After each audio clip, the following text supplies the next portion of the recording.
Huzurabad MLA పాడి కౌశిక్ రెడ్డి నిన్న bail వచ్చిన తర్వాత కొన్ని చేసినటువంటి వ్యాఖ్యలు కూడా సంచలనం రేపుతున్నాయి. తను చేసినటువంటి వ్యాఖ్యలు ఎక్స్‌టార్షన్ అంటే ఏంటిదన్న దాని మీద కొంత ఎక్స్‌ప్లెయిన్ చేశారు.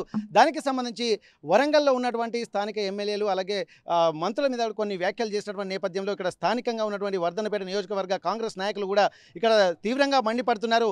ఒక్కొక్కరిని బట్టలు ఇప్పిస్తానన్నటువంటి ఒక వ్యాఖ్యలు కూడా చాలా అభ్యంతరకరంగా ఉన్నాయని చెప్తున్నారు. దీనికి సంబంధించి హనుమకొండ సుబేదారి పోలీస్ స్టేషన్లో కూడా కేసు నమోదు చేసినటువంటి పరిస్థితి.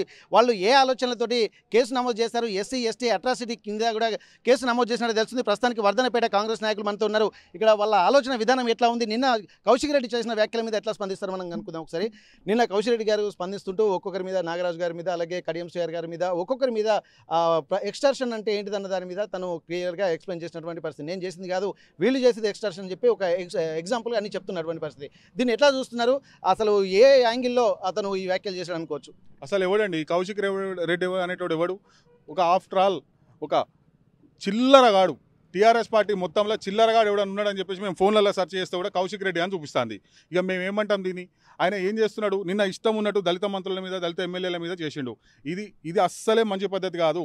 మొదటి నుంచి కూడా కౌశిక్ రెడ్డి అనేటోడు ఎక్కడున్నా న్యూసెన్సే చేస్తున్నాడు. అసలు ఆయన ఎమ్మెల్యే పదవి ఎవరన్నా ఉన్నానండి, ఎమ్మెల్యే పార్టీలకు అతీతంగా అసలు ఎమ్మెల్యే పదవికి మచ్చ తెచ్చేటటువంటి పనులన్నీ కూడా ఈ కౌశిక్ రెడ్డి చేస్తున్నాడు. ఈ కౌశిక్ రెడ్డికి ఒక ఎమ్మెల్యేగా ఎట్లా వివరించాలని తెలియదు. ఆయన ఒక మాట మంచితనము ఏమీ తెలియదు. ఆయన వయస్సు కాదు, ఆయనకు ఆ తడిక లేదు. ఆయన ఎవరి మీద అయితే కామెంట్ చేస్తున్నాడో అసలు కౌశిక్ రెడ్డి స్థాయి కూడా అది కాదు. సీతక్క గారిని అంటున్నారు, ఎమ్మెల్యే నాగరాజ్ గారిని అంటున్నారు, రేవంత్ రెడ్డి గారిని అంటున్నారు, కడియం శ్రీహరిని అంటున్నారు. అసలు వాళ్ళ అనుభవం అంతా లేదు ఈయన వయసు. అసలు ఏం మాట్లాడుతున్నాడు అనేది కూడా మాకు అర్థమైతే లేదు. ఖచ్చితంగా కౌశిక్ రెడ్డి మీద చర్యలు తీసుకునేంత వరకు కూడా మేమందరం కూడా పోరాడుతూనే ఉంటాము. మళ్ళీ కూడా మేము కౌశిక్ రెడ్డికి చెప్తున్నాము, టీఆర్ఎస్ లీడర్లందరికీ చెప్తున్నాము. ఇంకా నిన్న ఆయన పక్కన ఉన్నటువంటి లీడర్లు దయాకర్ రావు ఉన్నాడు, ఇటుపక్క ఆయన వినోద్ కుమార్ ఉన్నారు. వాళ్ళందరూ ఏదో చోద్యం చూస్తున్నారు. వీళ్ళు ఇంత సీనియర్ నాయకులు ఉన్నప్పుడు కూడా వాళ్ళు కూడా ఒక కేసుకు సంబంధించినటువంటి విషయాలే మాట్లాడారు. వినోద్ గారు కానీ, ఎర్రవెల్లి దయాకర్ కానీ కేసుకు సంబంధించిన విషయాలే మాట్లాడారు. మరి కౌశిక్ రెడ్డి ఇంత తీవ్రమైనటువంటి వ్యాఖ్యలు చేయడానికి ఆంతర్యం ఏంటో ఎవరైనా అనిపించారనుకుంటున్నారా, లేకపోతే తనే కావాలని ఇంటెన్షనల్గా అనుకుంటున్నారా? ఖచ్చితంగా వాళ్ళందరూ అనిపిస్తారండి. ఇప్పుడు పక్కకుంటే మజిల్ పవర్ చూపించినట్టే కదా. ఇప్పుడు ఇంట్లో కూర్చొని కౌశిక్ రెడ్డి చెప్తారు, నువ్వు బయటకు వచ్చి ఇవి మాట్లాడు, అది మాట్లాడు, అది చేయని. పక్కకు వీళ్ళందరూ నిల్చున్నారంటే వీళ్ళందరూ కలిసి చేస్తున్నారు అన్నట్టే కదా. పోనీ ఇప్పుడు నేను తప్పు చేస్తుంటే నా పక్కకున్న వాళ్ళు అట్లా అనడం పద్ధతి కాదని చెప్పాలి కదా. పక్కకు నిల్చొని చూస్తున్నారంటే దాని అర్థమైంది వీళ్ళందరూ కలిసిపోయి చేస్తున్నారు. ఎర్రబెల్లి దయాకర్ రావు కానివ్వండి, పక్కకున్న వినోద్ కుమార్ కానివ్వండి, కౌశిక్ రెడ్డి కానివ్వండి, వీళ్ళందరూ కూడా కావాలనే ఈ దొరల పెత్తనం అని చెప్పేసి మొదటి నుంచి రేవంత్ రెడ్డి గారు దొరల పెత్తనం పోవాలి అని చెప్పేసి ఏంటంటే ఇటువంటివి జరుగుతున్నాయి కాబట్టి ఈ దొరల పెత్తనం మరొకసారి కనుక వీళ్ళు ఇట్లాంటి పెత్తనం చేస్తే మాత్రం మేము ఊరుకోము. నారా సార్ ఉన్నారండి, సీతక్క ఉన్నారు.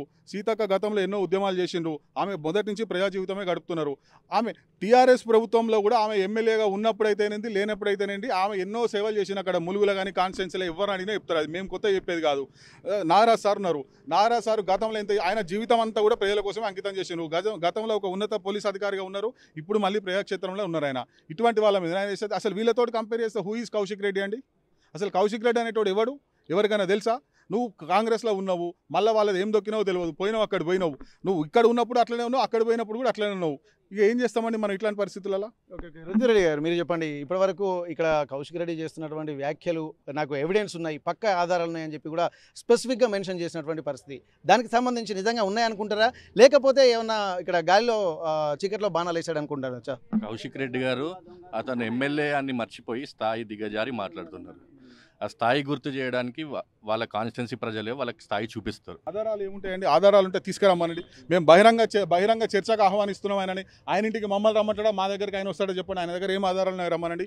నిన్న కూడా ఎటువంటి అర్థం లేనటువంటి ఆధారాలు చేస్తున్నాడు. ఇసుక దందా చేస్తున్నా అని చెప్తున్నారు. ఎవరైనా నమ్ముతారా? ఇసుక దందా చేస్తున్నా అని చెప్పేసి అంటే నమ్ముతారా?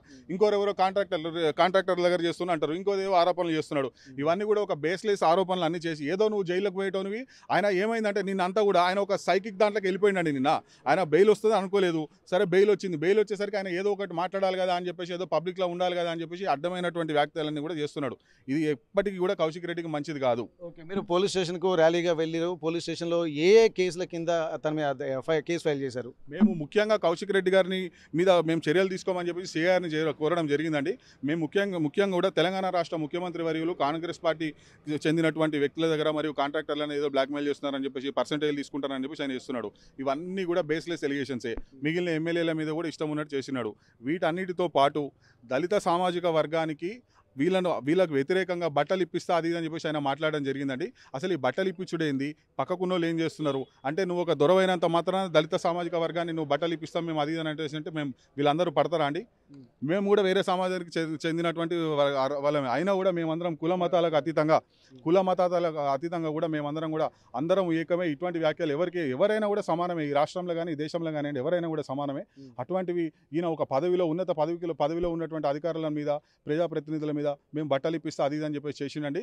ఆయన ఖచ్చితంగా ఇది దళితులను అవమానించినట్టే. ఇది దళితులను అవమానించాలనే ప్రీ ప్లాన్డ్ పద్ధతితోనే కేటీఆర్ వీళ్ళకి ఇచ్చిన కౌశిక్ రెడ్డికి ఇచ్చిన ఇన్స్ట్రక్షన్స్ ప్రకారమే నిన్న గతంలో పాలకుర్తి నుంచి వెళ్ళి అక్కడ దొరల పెత్తనం చేసి బయటకు వెళ్ళినటువంటి దయాకర్ రావు కానివ్వండి, మిగిలిన వాళ్ళందరూ కూడా అక్కడ ఏకమై ఆయన అందరు కలిసి ఇదంతా చేసిండండి. అందుకనే మేము కౌశిక్ రెడ్డి మీద, పక్కకున్న ఎర్రబెల్లి దయాకర్ రావు గారి మీద, ఆయన పక్కకు ఇటు ఆయనకు అసలు వీళ్ళందరూ వెనకాల నుండి నడిపించినట్టు వినోద్ కుమార్ మీద కూడా మేము SC/ST అట్రాసిటీ కేసు పెట్టాలి అని చెప్పేసి, ప్లస్ దళిత సామాజిక వర్గాలందరికీ కూడా న్యాయం జరగాలని చెప్పేసి మేము కోరుకోవడం జరిగిందండి. ఓకే, ఇక్కడ ప్రస్తుతానికైతే పోలీసుల దగ్గర నుంచి అక్నాలెడ్జ్మెంట్ కూడా తీసుకున్నారు. SC/ST అట్రాసిటీ కూడా ఇక్కడ దానికి వెనక ఉండి నడిపించినటువంటి వినోద్ కుమార్ గారి మీద, అలాగే ఎర్రబెల్లి దయాకర్ రావు, అలాగే ఇక్కడ ఇంకెవరండి కౌశిక్ రెడ్డి మెయిన్ కౌశిక్ రెడ్డి గారి మీద మొత్తానికైతే ఇక్కడ SC/ST అట్రాసిటీ కేసు పెట్టారు. ఎందుకంటే తను ఒక దళిత బిడ్డల మీద కూడా ఇట్లాంటి పరుష వ్యాఖ్యలు చేయడాన్ని కూడా చాలా తీవ్రంగా వ్యతిరేకిస్తున్నారు. ప్రజాస్వామ్య వ్యవస్థలో అట్లాంటి దేనికి చోట్లేదు, రాజకీయంగా కూడా చూసుకోవాలి. కానీ ఇక్కడ నాయకులను కూడా కొన్ని రకాలుగా చూడాల్సి ఉంది. సాక్షాత్తు సీఎం మీద కూడా ఎట్లాంటి నిరాధారమైనటువంటి ఆరోపణలు చేయడానికి కూడా తీవ్రంగా పరిగణిస్తారు. ఆధారం ఉంటే బహిరంగంగా ఎక్కడికైనా వచ్చి మాట్లాడడానికైనా మేము సిద్ధమని చెప్పి ఉన్నటువంటి బీఆర్ఎస్ నాయకులకు సాల్వ్ ఇస్తున్నారు. కాంగ్రెస్ నాయకులు కూడా సిద్ధంగా ఉన్నారని చెప్పి ఇక్కడ ప్రస్తుతానికైతే ఉన్నారు. ప్రస్తుతానికైతే ఇక్కడ ఎమ్మెల్యేలు, ఇక్కడ నాగరాజు గారు, అలాగే స్థానికంగా ఉన్నటువంటి ఎమ్మెల్యేలు కూడా హైదరాబాద్లో ఇక్కడ మీనాక్షి నటరాజన్ గారిని కలవడానికి వెళ్ళారు. ఆ తర్వాత రేపు ఏం జరుగుతుందో ఆలోచించాల్సినటువంటి అవసరం ఉంటుంది. మొత్తానికైతే ప్రస్తుతానికి SC/ST అట్రాసిటీ దీనికి సంబంధించి ముగ్గురు సీనియర్ నాయకుల మీద, బీఆర్ఎస్ నాయకుల మీద పెట్టినటువంటి పరిస్థితి. హనుమకొండ నుండి కెమెరా పర్సన్ నాగరాజుతో వెంకటరత్నం, RTV వరంగల్. ఇండియా పాకిస్తాన్ తాజా అప్డేట్స్ కోసం డౌన్లోడ్ చేసుకోండి RTV లైవ్ యాప్.